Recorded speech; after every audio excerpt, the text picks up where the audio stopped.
All right, this is Algebra 2, 2.5, writing equations of lines. We're starting on the back page of your notes today on the story problem. And it says, the boys go to the comic book store for Halloween. They have $24 to spend on comics, which cost $1.50 each, and candy bars cost 75 cents. So if they have a total of 24, we're going to set our equation equal to 24. And we will set up, we can put these as our variables.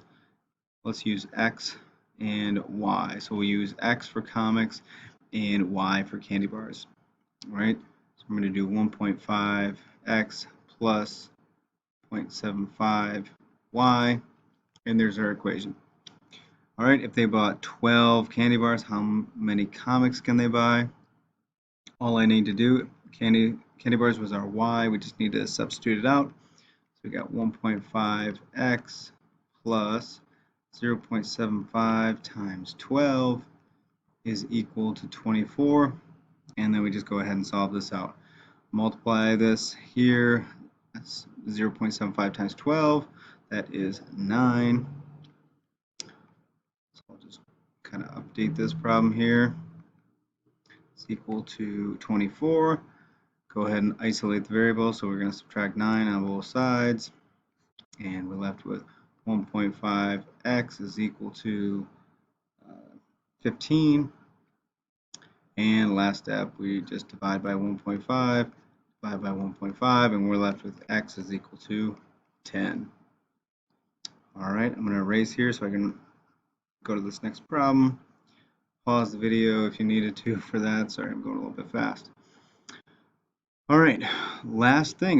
We're kind of done with notes here, so why don't you guys pause the video and try these two problems.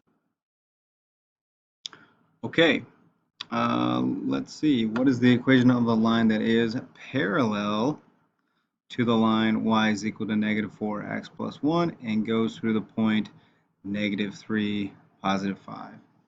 Okay, so this is something that I think just in years past, I think a lot of students get confused here. Basically, we're writing an equation of a line that is parallel to this line. So all we're doing with this line is we're pulling the information that our line that we need to write is parallel to this. Okay, and parallel lines have the same slope.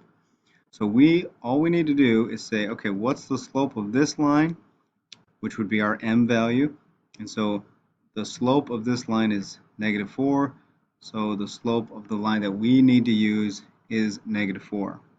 Okay, from there we are done with this. We don't need to worry about that. All we were doing with that is pulling out that information. Okay, and now we can use our point slope form.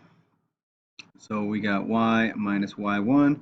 We only have one point here, so this would be our x1, y1. Y minus y1 is 5 is equal to our m is negative 4 times x minus x1, which is negative 3. We're going to have to put in parentheses.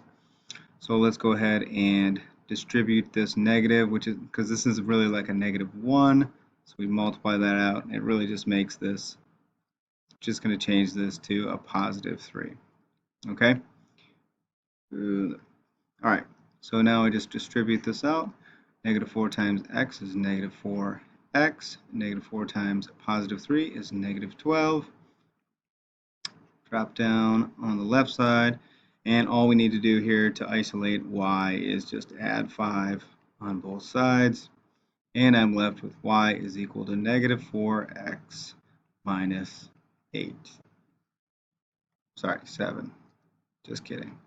There we go.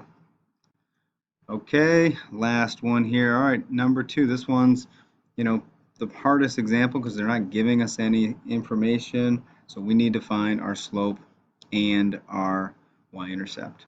Okay, so basically what we need to do here is just label these out. x1, y1, x2, y2. Hopefully you have the slope equation memorized. If you don't, here it is. It's m is equal to y2 minus y1 over x2 minus x1. and we just go ahead and put this into the formula.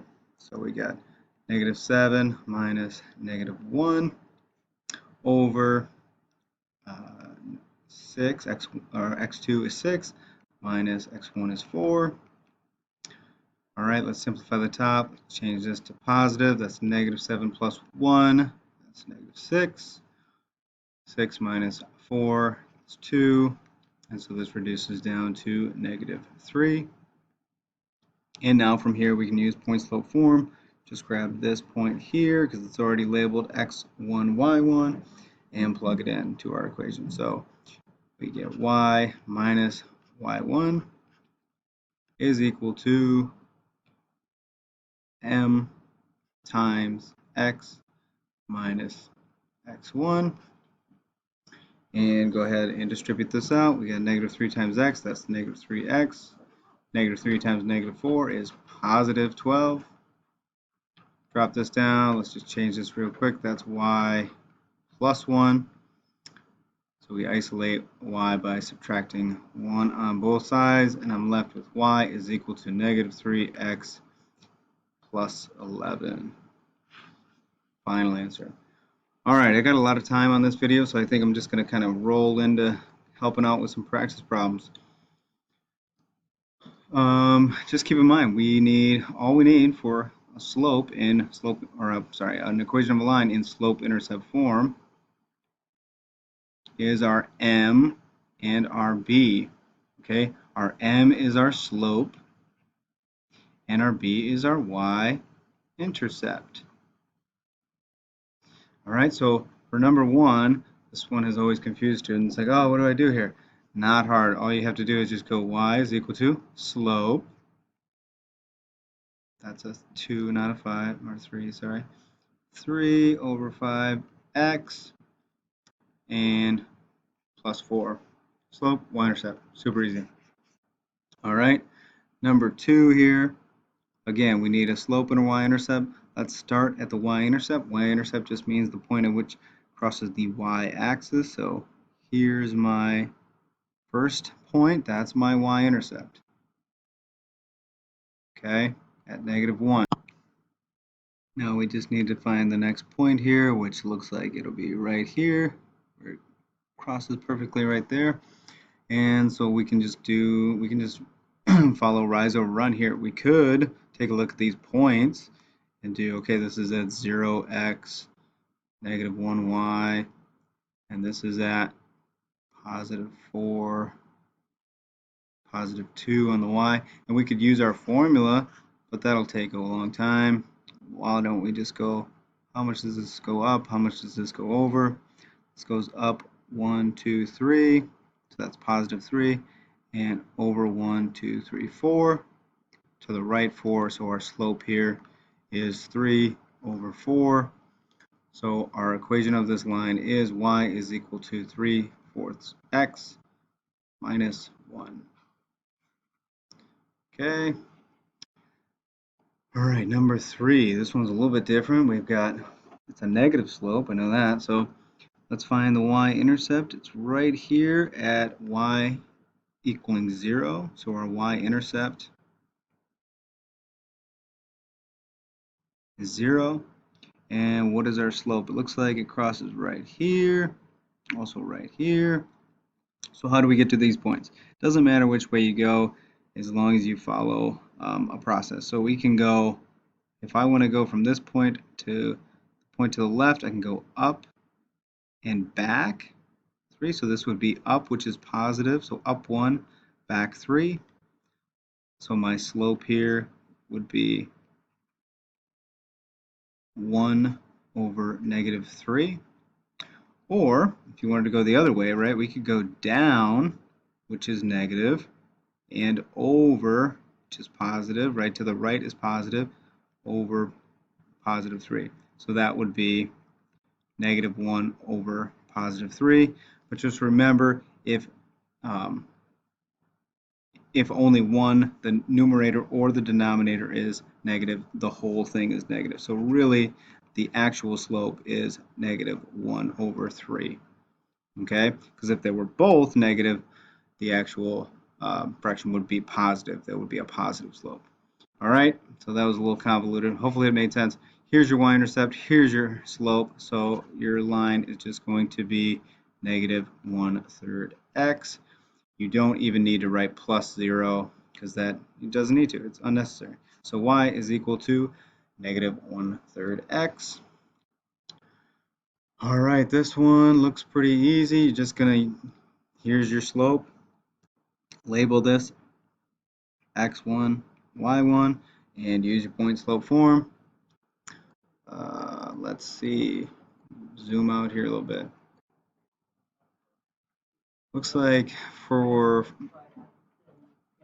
5 and 6, those are the same thing. You're just gonna use your point slope form because you already have your slope given to you.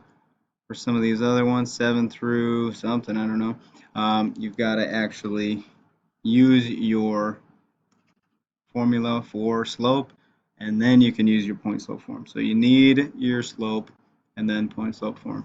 So just so you have it, I would recommend writing this down here, y2 minus y1 over x2 minus x1, and point slope form is y minus y1 is equal to m times x minus x1. Write that down on the top of your paper or somewhere else where you can reference it for all of these because you're going to need it for all of these questions. So if you need help, come see me on my Google Meet. Later.